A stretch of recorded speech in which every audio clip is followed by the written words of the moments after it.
Pues estamos ya en la zona mixta. Sabéis, hoy hay un programa especial de Santa Cena, así que vamos a aprovechar el momento en el cual se está produciendo el rito de lavamiento de los pies para hacer esta recogida del sermón que nos ha planteado tan interesante, que nos ha planteado el pastor Manuel, y después volvemos a conectar con la capilla para terminar de ver el servicio de Santa Cena. Qué interesante, ¿verdad? Esa parte final del Padre Nuestro, en realidad esa oración modela, donde quiera que la cojamos, tiene tanto que desgranar, tantas cosas tan importantes que Jesús nos vino a enseñar, pero el pastor se centró en ese no nos metas en tentación, o esa versión a mí me gusta más, ese no nos dejes caer en tentación, que es casi un grito de auxilio que lanzamos, ¿verdad?, al Padre de estate a nuestro lado, sin ti no podemos hacer nada. No nos dejes caer en tentación, líbranos del mal. Primera aproximación, chicos, ¿qué os pareció el sermón? Esther, vamos a empezar contigo, que hoy te conectaste más tarde y casi he tenido la sensación de que no te hemos dejado mucha bola en la escuela sabática. Ha habido mucho tiempo de poder conversar. Esto de la tentación es un tema complicado, ¿verdad? Pero agradezco al pastor que lo haya tratado de esta manera, ¿no? Porque ha resultado muy clarificadora y es muy, muy interesante.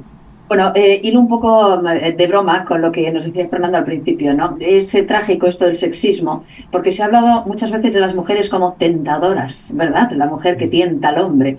Y la palabra tentación, pues claro, está muy desdibujada, ¿no? Y está muy perfilada desde perspectivas muy, muy concretas. A mí hay un planteamiento bíblico que siempre me ha resultado muy tranquilizador, porque esto de la tentación da mucho miedo, ¿no? Porque claro, sabemos que todos tenemos tentaciones, también lo decía el pastor, que vamos a ser tentados en aquello que realmente nos motive, ¿verdad? Que no te va a tentar algo que no sea tentación para ti, pero es verdad que todos tenemos, cada uno que sabe los suyos, pues nuestros pecados, nuestras tentaciones, y por lo tanto esto es algo muy personal. Pero a mí hay algo que siempre me ha resultado especialmente tranquilizador, aunque no lo entiendo todavía muy bien, que es aquello de que nunca vamos a ser tentados más de lo que podamos soportar, ¿verdad? Es decir, vamos a ser tentados, vamos a caer en tentación, vamos a tener muchos problemas con la tentación, vamos a tener que fijarnos en lo que le pasó a Jesús cuando fue tentado, porque Satanás también le tentó gravemente, pero siempre tendremos el aguante suficiente, si lo deseamos, para no caer, para no ceder a la tentación. Y esta es una idea que, bueno, creo que podríamos también ahondar en ella, y que es interesante.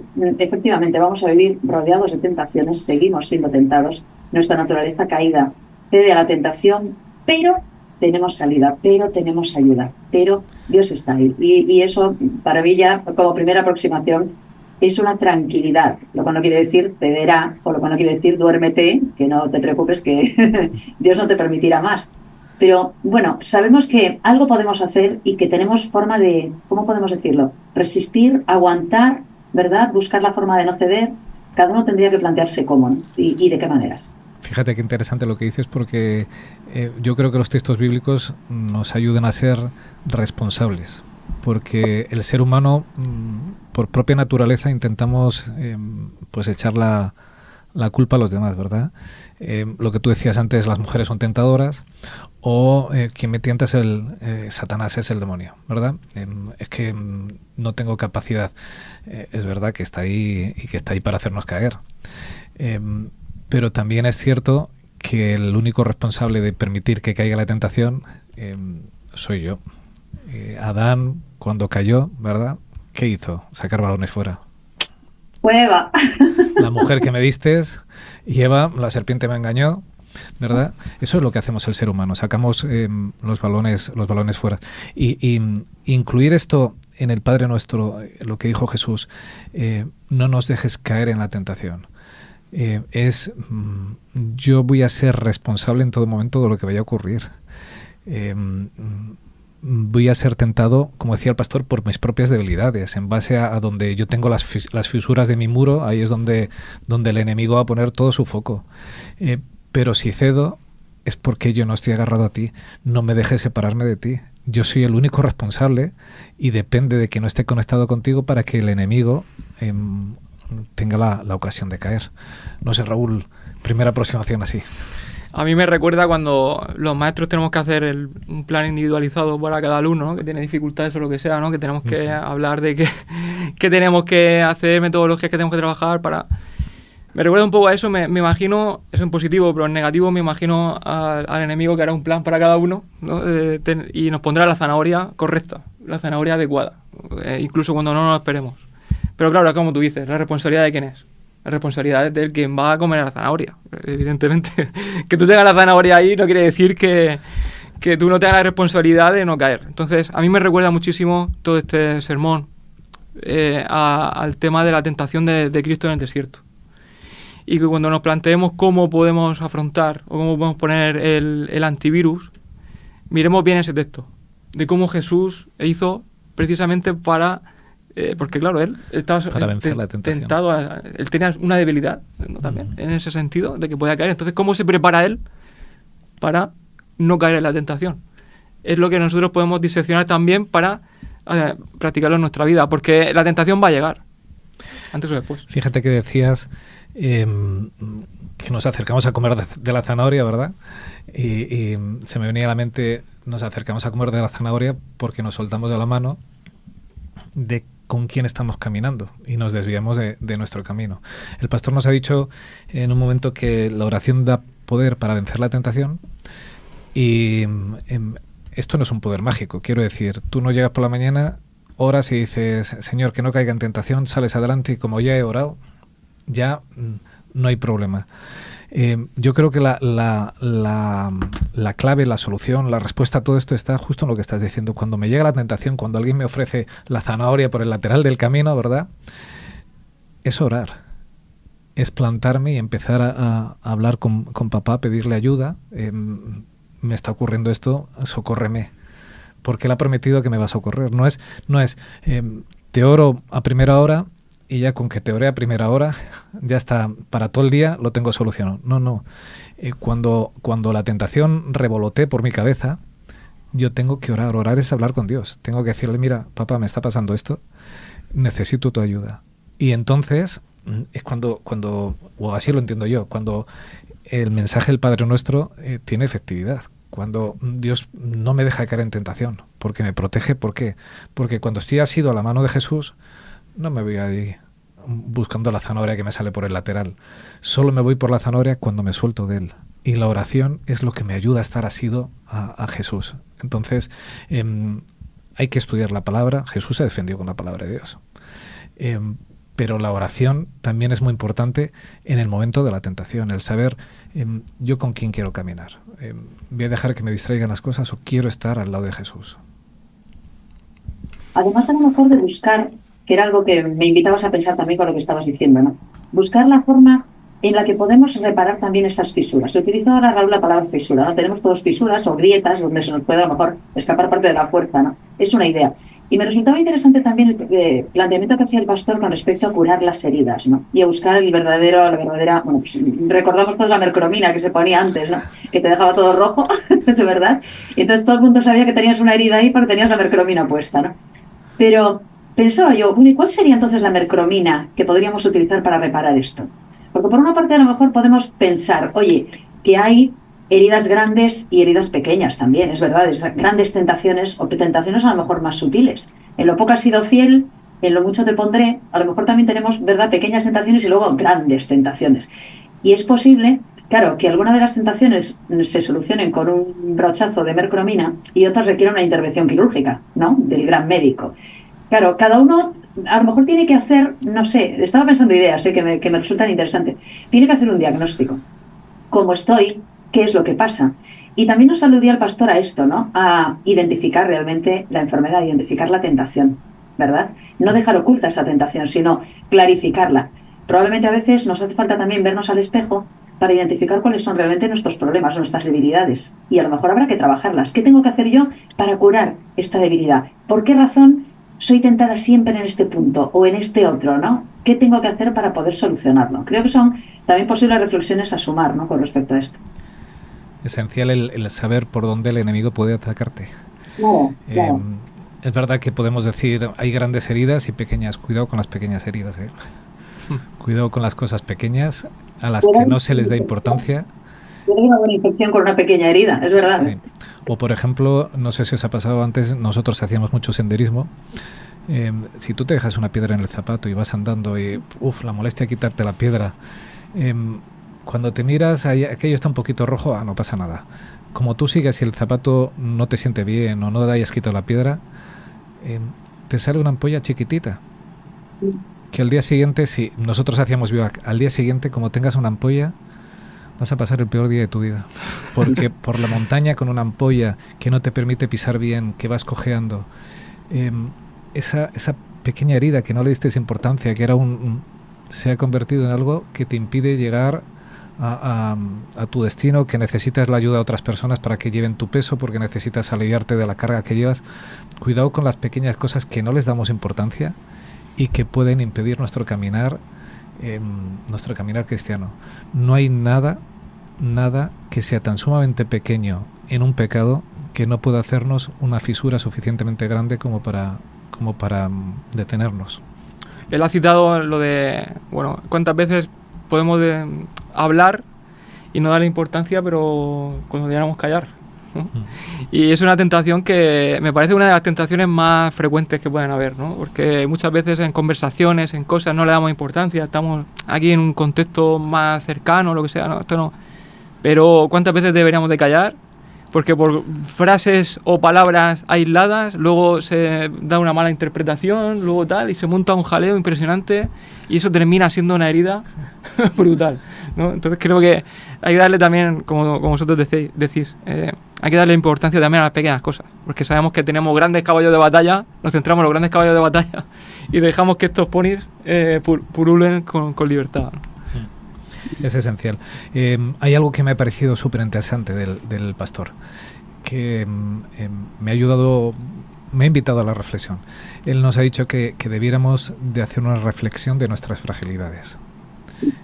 Que yo creo que me parece muy sabio. O sea, yo solo puedo estar preparado para combatir algo cuando lo he previsto y tengo los medios adecuados. Si yo no conozco cuáles son mis fragilidades, y yo voy andando así tranquilamente, hay alguien, como tú decías, que sí que hace su hoja de ruta para saber cuáles son mis fragilidades y para atacarme.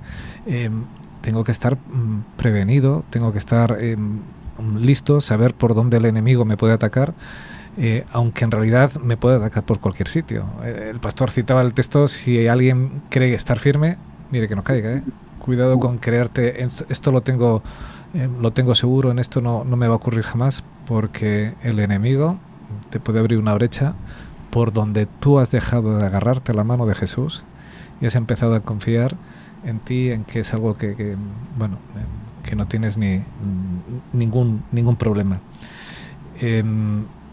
Nos habla el pastor de limpiar nuestra conciencia, Esther.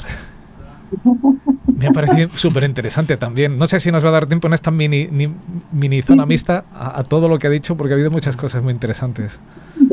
Claro, esto de la conciencia también sería otro temazo, ¿no? Para poderlo plantear. Pero es cierto que el hecho de que tengas conciencia, o el hecho de que seas consciente que la tienes, ya es algo bueno, ¿de acuerdo? Porque hay gente que tiene completamente acallada la conciencia, ¿no? Y es verdad que habría que reflexionar sobre esto, pero el hecho de que estemos hablando de ella y el hecho de que estemos hablando de la tentación ya nos sitúa en el buen camino, porque hay gente que cree que ya no es tentada en nada. Yo conocí a una miembro de iglesia, falleció hace poco, muy mayor, que hace unos años, luego fue reconduciendo un poco la idea, pero hace unos años decía que ella ya no pecaba, que ella había llegado ya a un nivel de conocimiento bíblico y un nivel de praxis, porque claro, era un poco de las de la onda legalista, ¿no? Y ella decía textualmente que ya no pecaba, o sea, que había conseguido no pecar. Yo decía, qué peligro. Claro, porque si tú has conseguido no pecar en un mundo caído, en un mundo de pecados, ya no estás necesitas a Jesús. Perdido. Claro, ya no lo necesitas. ¿Para qué? Ya no necesitas a Jesús, ya no necesitas ni al nada. Espíritu Santo, ni ya claro. por ti. Y cuidado que eso a lo mejor puede ser un problema, lo hablábamos antes, ¿no? La persona que lleva un montón de tiempo de práctica y cree que ya está por encima de... pues a lo mejor tú tienes muchos más problemas que aquel que es consciente efectivamente de los problemas que tiene y de las tentaciones efectivamente a las que puede sucumbir. En la conciencia tendríamos que trabajarla, y tendríamos que recordar que está ahí. El Espíritu Santo está diciéndonos cada día, ¿verdad? Lo que está bien, lo que está mal y en lo que estás fallando, Esther. Así que escúchale, hazle caso y trabaja efectivamente en base a lo que te diga la conciencia, no la acallemos. Ha hablado de esto el pastor, no ocultes el pecado. El pecado que se oculta es un pecado que al final va a engangrenar también tu vida cristiana. Tenemos que trabajarla de forma positiva. O sea, Claro. esta es mi debilidad, tengo que mantenerme fuerte, pero Fernando nos decía esta mañana el aprender a perdonarnos, que eso es esencial también en nuestra conciencia, que esa conciencia no nos machaque, que no nos inutilice. No, mi conciencia ha sido limpiada por Jesús. Él ha limpiado mis pecados, así que yo ya sé mis debilidades, pero Jesús ha limpiado mis pecados. Y eso también se trabaja en la conciencia. Y la conciencia, cuidado con los que no tienen conciencia, o cuidado con quienes no quieren liberar su conciencia cuando Jesús nos ha liberado ya el peso del pecado. Porque las dos cosas nos pueden llevar al mismo destino. Yo suelo decirlo también, eso de, oye, ya sabemos que somos pecadores, no hace falta que nos lo estemos recordando continuamente, ¿sabes? Porque a veces también, ¿sabes? No, es que como vivimos en el mundo caído, somos pecadores, sí, pero no hace falta que se lo recuerdes todo el tiempo a la gente, ¿sabes? El ser humano tipo ya lo sabe, no hace falta que ahondemos demasiado en ello. Tenemos que buscar una relación equilibrada también con el concepto. Pecadores sí, pero salvos también. Claro. Cuidado. Claro, tan malo es decir yo soy pecador y flagelarte y decir no puedo, como decir no necesito a Jesús o a nadie. Soy pecador en proceso de rehabilitación, que lo dijimos aquí hace muchos episodios ya, ¿verdad? Jesús trabaja con nosotros para limpiarnos, y eso tiene que ser una realidad en nuestra vida. Tenemos que sentir la liberación que da Jesús, el perdón que da Jesús, y ser capaces de expresarlo a los demás y de contar esa paz y esa liberación que Él nos da, y que nos lo otorga también en el Padre Nuestro. O sea, el poder librarnos del mal no solamente es de esa tentación. El pastor decía, ¿qué es lo que ocurre si caes? Pues si caes, Jesús sigue teniendo el mismo poder para librarte del mal, porque en realidad todos caemos. Aquí buenos no somos ninguno. Gente sin pecado, inmaculada, dice la Biblia que no hay justo ni aun uno. Así que esa oración, ese prevenirnos, tiene que ayudarnos también a sentirnos libres y seguros en las manos de quien nos da la paz. Porque ¿cómo vamos a acudir a Jesús en oración cuando tenemos una tentación para que nos libre, si no nos sentimos libres del mal, si no nos sentimos perdonados? ¿Y cómo vamos a ir a buscar ayuda si pensamos que no nos puede ayudar? Claro. Entonces, claro, esa es otra. ¿Confiamos realmente en que Dios nos puede librar de la tentación? Porque probablemente haya gente que cree que no. Y a mí una de las cosas que siempre me ha resultado, la verdad, más gratificantes es aquella de que nadie ha caído tan bajo que Jesús no tenga poder para poder salvarlo. Y a veces nos da la sensación de que hemos caído tan bajo que ya no podemos salir de ahí. Pero la Biblia dice que podemos salir. Confiemos en ello. Siempre es mejor la prevención que la curación, pero una vez que hay que curar, me recordaba, ha contado la historia, me llama mucho la atención, del esposo que le iba a ser infiel a su mujer. En el viaje le sucede un accidente, no suerte la suya, porque en el caso del rey David no fue así. Él, cuando entró en la tentación no hubo ningún accidente, de hecho lo consumó, ¿no? Pero en ese momento, pues, el rey David para mí es un ejemplo de cómo, a pesar de tener una gran caída y de pagar unas grandes consecuencias de lo que hizo, porque a partir de ahí su reino fue en decadencia. Pero aún así, como se pone en las manos de Dios, confiando en Dios y diciendo, Dios todavía me puede limpiar, todavía podemos empezar de cero, todavía podemos empezar una nueva página en blanco. Y eso me parece de él súper loable, ¿no? Porque muchas veces nosotros decimos, es que el error ha sido tan grave que va a ser imposible salir de aquí, ¿no? Pero no hay yo tan profundo del que Dios no nos pueda sacar. Fíjate que a mí me encanta la historia del rey David, y me encanta cómo él se expresa cuando dice no encubrí tu pecado. Y uno puede decir, ¿cómo que no? Si te tuvo que ir Natán, ¿verdad? Allí. Bueno, Natán le cuenta una historia. Él le dice, tú eres ese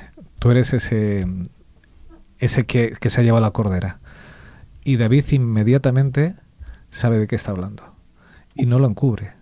O sea, a veces necesitamos, es verdad, que Dios nos dé un toque, un accidente como la historia esta o lo que sea, pero ¿qué quiere Dios? que no encubramos, que no desviemos la atención de mi error, como hizo Adán, Eva, ¿verdad?, hacia otro lado. Es verdad, me he equivocado. Y qué bonito es el texto. Hoy lo leía Fernando esta mañana, que dice: David fue un hombre conforme al corazón de Dios, menos en lo de Urías el Eteo. O sea, has cometido un error. No es el fin del mundo. Jesús por eso vino a morir en la cruz, para que tus errores pudieran ser pagados y que fueran perdonados. Cometiste un error, no pasa más que todo el daño que llevas contigo, todo el daño, como tú decías, que David y su familia tuvo que acarrear. Pero puedes restablecer esa relación con Dios. No hay ningún problema. La diferencia sería que confundamos error con acto deliberado. Una cosa, efectivamente, es que algo me pueda tentar en un momento determinado, incluso debilidades que no sé que tengo, porque también es posible que conozcamos nuestras debilidades, pero que haya debilidades de las que no somos conscientes. Y que en un momento determinado, pues se nos pueda tentar con algo en lo que no sabíamos que podríamos caer. Puede ser una opción. Pero también es cierto que hay errores repetidos y que eso ya no es exactamente una tentación. Luego hay errores deliberados, que ya no es lo mismo. Entonces, claro, posiblemente si te acostumbras a hacer determinadas cosas y a ceder, comillas, a determinadas tentaciones y lo haces repetidamente, entonces ya estamos hablando de otra cosa, ¿no? También hay que poner esto en contexto, ¿no? Cuidado. A lo mejor en un momento determinado te dejas ir, pero en otros momentos has decidido hacerlo.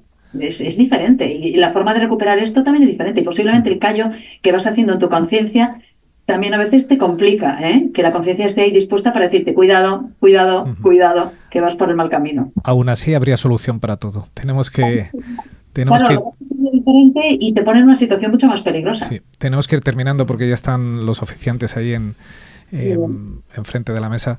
Tenemos que terminar esta zona mixta, pero no la transmisión. Yo voy a terminar con algo que me ha gustado. En todo esto, qué bueno es verbalizar ante Dios mis errores, mis pecados, ¿vale? El hecho de que yo se los verbalice en la oración me ayuda a tomar conciencia de ellos, me ayuda a admitirlos, y cuando yo admito mi error, cuando yo llego y le digo: mira, Señor, la rodilla me sangra, ya estoy en disposición de que me la curen, ¿verdad?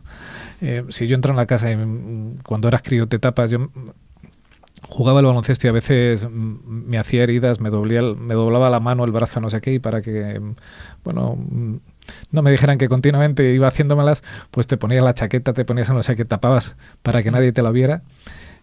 No se soluciona nada. Dios quiere que destapemos las heridas, que se las verbalicemos, que digamos: mira, soy así de torpe, pero llego con lo que soy, que lo hablábamos hoy en la escuela sabática. Y con esto empieza a curar, empieza a echarme tu mercromina, tu Espíritu Santo, y transforma mi vida.